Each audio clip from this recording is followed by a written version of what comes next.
இந்த தண்ணீர் வந்து விழுந்தபடியினாலே இந்த கடல் இப்ப என்னவா மாறிடுச்சு?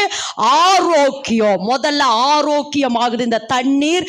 இந்த கடல்ல வந்து விழுந்தபடினால 7 காரியம் நடக்குது அங்க. அதனால சொல்ல வர, இந்த தண்ணீர் முதல்ல என்ன ஆயிற்று? ஆரோக்கியம் ஆயிற்று. இதுக்கு முன்னாடி இந்த தண்ணீர் சவக்கடல் சொல்லுங்க, அல்லது சாபம் நிறைஞ்சது. எல்லாரும் ஆமென் என்று சொல்லுவ. இனி ஒரு சாபம் இராதுன்னு சொல்றாரே.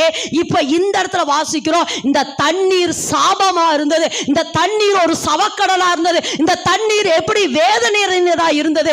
ஆனா இந்த நதி அல்லது இந்த தண்ணீர் அல்லது இந்த ஆலயத்திலிருந்து புறப்படுகிற தண்ணீர் இந்த கடலுக்குள் விழுந்தபடினாலே சாபம் இல்லை.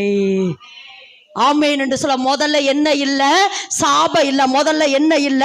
சாபம் இல்ல. இந்த தண்ணீர் என்னவா மாறிட்டு? ஆரோக்கியமாயிட்டு. அடுத்து பாருங்க, அடுத்து அப்படியே நீங்க